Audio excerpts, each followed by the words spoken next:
साल था 1929 का।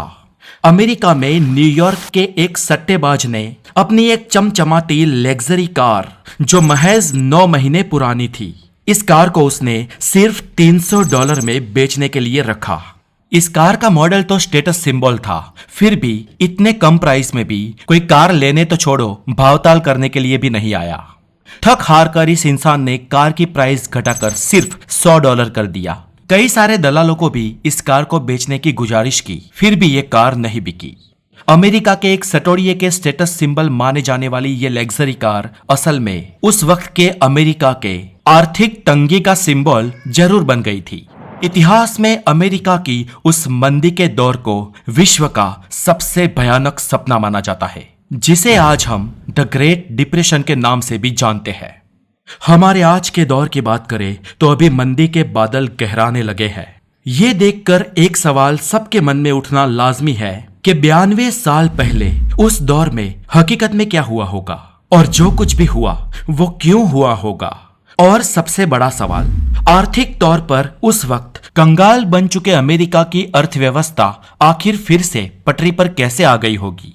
तो चलिए दोस्तों, आज द नॉलेज के साथ इस वीडियो में हम ये जानते हैं और फ्लैशबैक में जाकर पूरी पड़ताल करते हैं कि आखिर न्यूयॉर्क वॉल स्ट्रीट शेयर बाजार के चीथड़े कैसे उड़े थे और उस वक्त ये भयानक मंदी द ग्रेट डिप्रेशन कैसे आई और कैसे विश्व उससे उभरा। मैं हूं हितेश गिरी गोसाई, आप है द नॉलेज के साथ, और हेल्दी नॉलेज के लिए द नॉलेज को जरूर सब्सक्राइब करें। पहले विश्व युद्ध के बाद यानी कि सन 1918 के बाद अमेरिका की पूरी अर्थव्यवस्था में तेजी छा गई थी। यूरोप में युद्ध के दौर में जो बिजनेस खत्म हो गए थे वो अमेरिका में शुरू हो गए। ऊपर से अटलांटिक ओशन के उस पार बसे अमेरिका के लोगों को उस विश्व युद्ध का कोई खास खतरा भी नहीं था। पूरे यूरोप के लिए अमेरिका सामान मैन्युफैक्चर करता रहा और उसे बेचकर दिन ब दिन अमीर बनता रहा। ऊपर से अमेरिकन सरकार ने इस दौरान नोट भी बहुत छापे और लोगों को कम ब्याज में बहुत बड़ी रकम लोन के रूप में भी दिए जाने लगे। अमेरिकन फेडरल रिजर्व यानी कि वहां की रिजर्व बैंक के द्वारा सभी बैंकों को खुले हाथों लोन बांटने की परमिशन मिल गई। ऐसे में बड़ी कंपनियां जैसे कि जनरल मोटर्स और रेडियो कॉर्पोरेशन ऑफ अमेरिका जैसी कंपनियों ने इन लोन्स को कम ब्याज में ले लिया और अपना प्रोडक्शन मैन्युफैक्चरिंग 50% तक बढ़ा दिया। मैन्युफैक्चरिंग के इस माल की सेलिंग भी होनी चाहिए, इसलिए बैंकों ने लोगों को खरीदारी पर भी बड़े लोन देना शुरू कर दिया। क्योंकि अब अमेरिका में पैसों की तो कोई तंगी ही नहीं थी, इसलिए डिमांड और सप्लाई की चेन इस तरह से घूमना शुरू हो गई थी। एक तरफ कंपनियां माल बनाती और दूसरी तरफ सारा माल खप जाता। आर्थिक तौर पर इतिहास में कभी ना देखी गई हो ऐसी समृद्धि का वातावरण अमेरिका में चारों ओर छा गया था। पर अमेरिका के इस खुशनुमा वातावरण में काले बादल बहुत जल्द मंडराने वाले थे। अमेरिका की इस तेजी से उत्पादन करने वाली बड़ी बड़ी कंपनियों का प्रॉफिट भी बढ़ा, लेकिन इन प्रॉफिट का ज्यादातर पैसा कंपनी के मालिकों के हक में ही जाता था। और उस वक्त अमेरिका में ऐसी बहुत सारी छोटी बड़ी कंपनियों के मालिक बहुत कम समय में मुकेश अंबानी और गौतम अडानी जैसे बड़े दिग्गज बनने लगे थे। सालों साल कंपनियों के इस होने वाली बरकत की वजह से वॉल स्ट्रीट यानी कि न्यूयॉर्क स्टॉक एक्सचेंज पर डाउन जोन्स कहे जाने वाला सेंसेक्स आपो-आप लगातार बढ़ने लगा और ये बढ़त लगातार आने वाले कई सालों तक बढ़ती रहेगी, ऐसा कई बड़े अमेरिकी दिग्गजों को लगने लगा। और इसलिए बड़े बड़े पैसे वालों से लेकर छोटे से छोटे आम लोग भी अमेरिकन शेयर बाजार में अपने पैसे डालने लगे। इसमें बड़ा कोई लॉजिक भी नहीं था। आज पैसे लगाओ और कल बड़े दाम में बेच दो। पैसे कमाने की ये लालच अमेरिका में हर किसी को जगी थी, पर इस रेस में अमेरिका के बड़े दिग्गज भी थे। ये लंबी रेस के घोड़े अमेरिकन शेयर बाजार को दरअसल अपनी इच्छा अनुसार नचाना चाहते थे, पर वो कुछ भी करके ऐसा कर नहीं सकते थे, क्योंकि रिटेल इन्वेस्टिंग ऊपर से कंपनियों की इंडिविजुअल इन्वेस्टिंग, इन सब में कोई एक कंपनी अमेरिका के शेयर बाजार को हिला नहीं सकती थी। और इसलिए इस बड़ी कंपनियों के बड़े दिग्गजों ने साथ में आने का भयंकर प्लान बनाया और एक सिंडिकेट बनाने की सोची। ताकि वो ज्यादा से ज्यादा बहुत बड़ी कंपनियों को जोड़ सके और इतने बड़े पैसे से अमेरिका के शेयर बाजार को अपनी इच्छा अनुसार कठपुतली की तरह नचा सके। शिकारियों के इस खेल के लिए अमेरिका के वॉल स्ट्रीट को चुना गया था और इस सिंडिकेट में अमेरिका की दिग्गज कंपनियों में United steel, general Motors, RCA यानी कि radio corporation of America, 2 point और बैंक ऑफ अमेरिका जैसी कंपनियां शामिल थी। ऐसे कुल 68 कंपनियां सिंडिकेट में शामिल हुई और इस सिंडिकेट के आगेवान यानी कि प्रमुख थे माइकल मिहान, जो आरसीए यानी कि रेडियो कॉरपोरेशन ऑफ अमेरिका के मालिक थे। वो जमाना अभी रेडियो और ग्रामोफोन का था, इसलिए ये साधन बनाने वाली आरसीए कंपनी उस वक्त अमेरिका की तगड़ी कंपनी हुआ करती थी। 68 कंपनियों के इस सिंडिकेट ने करोड़ों डॉलर का फंड इकट्ठा किया और इसके बाद 11 मार्च 1929 के रोज द न्यूयॉर्क डेली न्यूज को एक रिश्वत दी गई और रिश्वत के बदले उन्हें एक खबर छापनी थी और खबर में लिखना था कि आरसीए का शेयर बहुत जल्द $100 को पार कर लेगा। न्यूज़पेपर ने जब यह आर्टिकल छापा वो दिन सोमवार का था और डेट थी 11 मार्च 1929 और इस लेख और इस दिन के बाद अमेरिका और दुनिया की सबसे बड़ी मंदी का शिलान्यास हो चुका था और इस मंदी में सबसे बड़ा नुकसान ना सिर्फ अमेरिका बल्कि ब्रिटेन, जर्मनी, यूरोप के कई सारे देश और पूरी दुनिया को होने वाला था। सोमवार को सुबह 10:30 बजे जैसे ही वॉल स्ट्रीट शेयर मार्केट खुला, उसके साथ ही पूरे सिंडिकेट की ओर से माइकल मिहा ने आरसीए के एक साथ 5000 शेयर खरीद लिए। उस वक्त ये बहुत ही बड़ा आंकड़ा था क्योंकि उस वक्त हर दिन शेयर बाजार में करीब 500 से 1000 तक ही सौदे पड़ते थे। वायरलेस के द्वारा ये खबर कुछ ही समय में सैन फ्रांसिस्को, बॉस्टन, फिलाडेल्फिया और लॉस एंजल्स तक पहुंच गई और आरसीए के शेयर को लोग बाय करने के लिए टूट पड़े। इतना ही नहीं दोस्तों, आरसीए के मालिक माइकल मिहान अमेरिका के कई सारे रेडियो स्टेशन के मालिक थे, इसलिए उन रेडियो स्टेशन में भी आरसीए के शेयर की खबर हवा की तरह फैलाई गई। सिंडिकेट की ओर से आरसीए के मालिक धीरे धीरे शेयर खरीद रहे थे। इससे पहले भी उन्होंने कम दाम में शेयर खरीद रखे थे, यानी कि सस्ते दामों के स्टॉक्स पर सिंडिकेट पहले ही अपना मायाजाल फैला चुका था और इसके बाद तो ब्रोकर्स से लेकर आम इन्वेस्टरों को आरसीए के शेयर का भूत लग गया। ये देखते ही सिंडिकेट ने अपने 2,38,600 शेयर बाजार में बिचावली के लिए उतारे और धड़ाधड़ उसका सौदा भी हो गया। करीब $6,52,783 का मुनाफा। ऊपर से माइकल मिहान एक शेयर ब्रोकर भी था, इसलिए उसने और $5,80,000 ब्रोकरेज में कमाए। दोस्तों, ये तो अभी शुरुआत थी। वॉल स्ट्रीट के शेयर बाजार में अमेरिका के लखपति और करोड़पति कई सारे ऑपरेटर्स जुड़कर शेयर बाजार को सट्टा बाजार बनाने वाले थे। अमेरिका के भूतपूर्व प्रमुख जॉन एफ कैनेडी के पिता जोसेफ कैनेडी के सहित कई ऐसे बड़े दिग्गज और धनाढ्य लोग अपने पैसों को दोगुना या चौगुना रातों रात बनाना चाहते थे और इसलिए आरसीए के बाद कई सारी और दिग्गज कंपनियों के शेयर के दाम भी बढ़ने लगे। शेयर बाजार का पारा हर दिन पिछले दिन से और ज्यादा ऊपर चढ़ने लगा। शेयर बाजार में रातों रात लोग लखपति या करोड़पति बन गए, ऐसे समाचार चारों ओर देखने को या सुनने को मिल रहे थे। जनरल मोटर कंपनी के स्थापक और भूतपूर्व चेयरमैन विलियम डुरांट का उदाहरण ले तो उन्होंने तो वॉल स्ट्रीट सट्टे के पहले ही महीने $1 मिलियन यानी कि $10 लाख से भी ज्यादा का प्रॉफिट बुक किया था। और दोस्तों, ये रकम आज से 92 साल पहले बहुत बड़ी हुआ करती थी। दूसरे महीने तो दोस्तों उन्होंने $1 करोड़ का मुनाफा किया था और तीसरे महीने दोस्तों दिल थाम के बैठिए $5 करोड़ का तगड़ा मुनाफा। यह घर के दीवारों की ईंटों को भी सोने की बनाने वाली बात थी दोस्तों। जिसको क ख ग भी नहीं आता था, वैसे लोगों को वॉल स्ट्रीट शेयर मार्केट का चस्का लग गया। फिर तो टैक्सी ड्राइवर, क्लर्क, म्यूनिसिपल कर्मचारी, bus conductor, bus driver, restaurants के वेटर से लेकर टाइपिस्ट, टीचर और यहां तक कि सफाई कामदार भी शेयर बाजार में कूद पड़े। सब लोग अमेरिका के चढ़ते बाजार में अपने पैसे को 1-2 का फॉर्क करना चाहते थे अमेरिका में हर कोई शेयर बाजार में अपनी किस्मत चमकाना चाहता था और ऐसे ही छोटे बड़े इन्वेस्टर्स के आने के बाद वॉल स्ट्रीट शेयर बाजार अब वो करोड़पति सट्टेबाजों के हाथ में न रहा। और अब उन लोगों के लिए ये जरूरी भी नहीं था, क्योंकि उन लोगों ने बहुत बड़ी रकमें बना ली थी।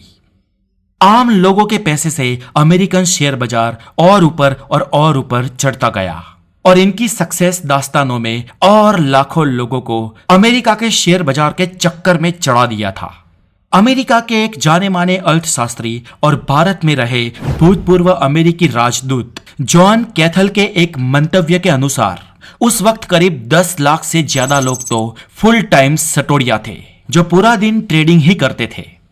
दोस्तों, अमेरिका में यह खेल लंबे समय तक और बहुत बड़े लेवल तक चला। इसका सिर्फ एक ही कारण था, और वो ये कि सटोरियों को अपना दांव खेलने के लिए जितनी चाहे उतनी रकम मिल जाया करती थी। लोगों के पास शेयर खरीदने के पर्याप्त पैसे थे, और जिनके पास नहीं थे वो लोग, जैसे मैंने आगे ही बताया ना, बैंक से जितनी चाहे उतनी लोन बहुत ही कम शर्तों में ले लेते थे। ज्यादातर केसेस में तो शेयर दलाल ही लोगों का काम आसान कर देते थे। वो लोगों को शेयर में इन्वेस्ट करने के लिए पैसा देते थे। इस लोन के बदले शेयर होल्डर शेयर सर्टिफिकेट्स दलालों को देते थे, और ये दलाल इन शेयर सर्टिफिकेट्स पे बैंकों से ज्यादा लोन लेते थे, और इस तरह किसी भी रूप में किसी भी और से लोगों का शेयरों में इन्वेस्टमेंट ज्यादा बढ़ गया। अब तेजी का ये दौर तो अमेरिका में शुरू हो गया था। चारों ओर खुशहाली ही खुशहाली थी, लोगों की जेब में पैसा था। लेकिन आखिरकार ये बबल कैसे ब्लस्ट हुआ, चलिए इसे देखते हैं। दरअसल अगस्त 1929 तक अमेरिका की बैंकों ने बहुत बड़ी रकम लोगों को लोन पे दी थी। फेडरल रिजर्व बैंक को लगा कि जब विपुल मात्रा में लोगों को पैसे दिए जा चुके हैं तो उसने डिस्काउंट रेट बढ़ा दिए। एक तरफ लोगों ने बैंक्स में से अपने पैसे निकालकर या एफडीआर तुड़वा कर भी शेयर बाजार में इन्वेस्ट किया था। ऊपर से शेयर दलालों ने भी अपना मार्जिन 10% से बढ़ाकर 20% कर दिया था। अब ये जो बीच वाले पैसे खुट रहे थे वो शेयर दलालों ने लोगों से तुरंत भरने की अपीलें की, और लोग ये पैसे भर नहीं पाए, और इसलिए लोगों ने उनके शेयर्स किसी भी दाम में बेचने के लिए रख दिए। अब जब शिखर के नाजुक हालात में बहुत ही एंड में अगर कोई हिमशिला पड़ी हो, उसे थोड़ा सा धक्का भी अगर दे दिया जाए तो वो ग्रेविटेशन के चलते पूरी ध्वस्त हो जाएगी, गिर जाएगी। और इसी तरह अमेरिकन शेयर बाजार में अचानक आई ये दलालों की बिकवाली इस बबल के ब्लास्ट में बड़ा कारण बनी। दलालों ने जब बिकवाली स्टार्ट की तो भाव आपो आप घटने लगे। शेयरों के भाव जैसे ही थोड़े घटे, तभी जो शेयर दलालों ने और लोगों ने अपने शेयर सर्टिफिकेट बैंकों को दिए थे, उस दिए गए बैंक शेयर सर्टिफिकेट के पुराने दाम के आगे शेयरों के नए दाम कम पड़ने लगे थे, और इसलिए बैंकों ने अपने पूरे दाम चुकाने के लिए दलालों और लोगों पर शिकंजा कसा। ऐसे में कई लोगों ने पैनिक सेलिंग भी शुरू कर दी। अब इस हालात में उस बड़ी कंपनियों के बड़े मालिकों की बात करें तो वो तो कब का अपना प्रॉफिट बुक कर चुके थे।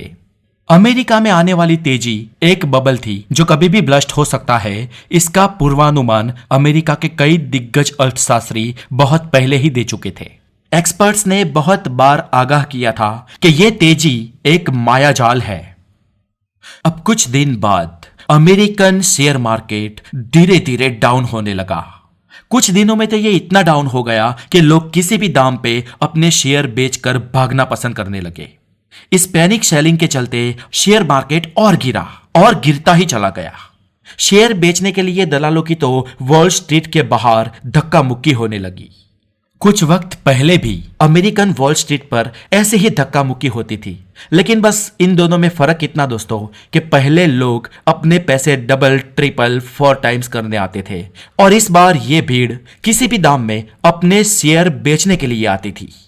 महीनों तक फूलने वाले वॉल स्ट्रीट शेयर मार्केट के इस बड़े बबल को फूटने में बस कुछ ही दिन लगे। अक्टूबर 21, 1929 इस दिन 6 मिलियन शेयर की बिकावली हुई। मार्केट बुरी तरह क्रैश हो गया। इसके दूसरे दिन मार्केट ठीक ठाक संभला रहा, लेकिन तीसरे दिन सीधे $4 अरब धुआं हो गए और करीब 6.5 मिलियन शेयरों की बिकावली हो गई। इसके बाद सरकार नहीं चाहती थी कि मार्केट और ज्यादा टूटे, और इसलिए बैंकों ने $100 करोड़ के शेयर सस्ते दामों में ही सही लेकिन ले लिए, और मार्केट थोड़ा स्थिर बना। लेकिन यह स्थिरता एक वीक तक भी नहीं चली। अगले संडे के बाद आया फिर मंडे। इस रोज 1 करोड़ शेयर, दोस्तों मैं प्राइस की नहीं बात कर रहा हूं, 1 करोड़ शेयर की बात कर रहा हूं, बिकावली के लिए धुआंधार बारिश करने लगे और दलालों और बैंकों ने 1400 करोड़ डॉलर गंवा दिए। और इस खाना खराबी के बीच भी अमेरिकन प्रेसिडेंट हर्बर्ट हूवर निष्क्रिय थे और इस निष्क्रियता में अमेरिकन पब्लिक उनके प्रेसिडेंट के खिलाफ हो गई। दोस्तों बात यहां पर खत्म नहीं होती। वॉल स्ट्रीट मार्केट का सबसे बुरा और सबसे खतरनाक दिन था गुरुवार। तारीख थी अक्टूबर 24, 1929। वॉल स्ट्रीट शेयर बाजार को उस दिन सबसे बड़ा झटका लगा। यूं मानो कि लगभग 1.5 ही हो गया। इस दिन बाजार खुलते ही सिर्फ 30 मिनट में लोगों के 200 करोड़ डॉलर हवा हो गए। स्टॉक्स के दाम तो धड़ाधड़ घट रहे थे। ट्रांस अमेरिका नाम की एक कंपनी का शेयर तो इस दबे हुए मार्केट में भी $42 तक गिरकर सिर्फ $20 तक आया था और इस भाव में भी कोई खरीदार नहीं था। भाव इतने घटते रहे कि दोपहर 1 बजे तक तो करीब 1.25 करोड़ शेयरों की बिकावली हो गई और शाम को 5:30 बजे जब मार्केट बंद हुआ तब तक तो करीब 1.25 करोड़ शेयर स्वाहा हो चुके थे। और यहां पर अमेरिकन वॉल स्ट्रीट ने एक नया रिकॉर्ड बनाया था और ये रिकॉर्ड खुशी का नहीं पर शर्मजनक था, क्योंकि इस पूरे दिन में इन्वेस्टरों ने अपने 1000 करोड़ डॉलर गंवा दिए थे और इस दिन तो अमेरिकन शेयर बाजार का तेल ही निकल गया था और लोगों के पास रहा सिंगल पेनी सिंगल डॉलर भी धुआं बन के उड़ गया था। अमेरिकन इतिहास में यह दिन ब्लैक थर्सडे के नाम से जाना जाता है। अमेरिकन मार्केट इतना गिर चुका था कि वो अब वापस खड़ा ही नहीं हो सकता था। यह घटना भविष्य में वॉल स्ट्रीट डाउन या वॉल स्ट्रीट क्रैश के नाम से जानी जाने लगी और यह अमेरिकन शेयर बाजार वहां के आम लोगों को भी ले डूबा और इसमें विलियम डुरांट जैसे धनाढ्य लोग भी शामिल थे। विलियम डुरांट ने तो करोड़ों डॉलर गंवा दिए, ऊपर से $1 मिलियन का उस पर कर्ज भी चढ़ा। जब बैंक ने पैसे मांगे तो उसने अपने हाथ खड़े कर दिए। वो बैंक करप्ट हो गया और बैंक को दिखाने के लिए सिर्फ उसके पास जो था वो यानी कि उसके कपड़े दिखाए, जिसकी कीमत थी महज $250। जैसे नाम के एक दूसरे सट्टाबाज ने $3 करोड़ का नुकसान भुगता था उसने और उसके माथे पे और $2 मिलियन का कर्ज था। और जब कोर्ट ने उसको आड़े हाथों लिया तब जैसी एक होटल में गया, उसने एक चिट्ठी में लिखा, my life has been a failure. और इसके बाद वो वॉशरूम में गया और अपनी पिस्तौल निकालकर शूट करके आत्महत्या कर ली। जेम्स रियोर्डन नाम के एक और सट्टेबाज और जो खुद एक बैंक का मालिक भी था, उसने भी इसी तरीके से आत्महत्या कर ली।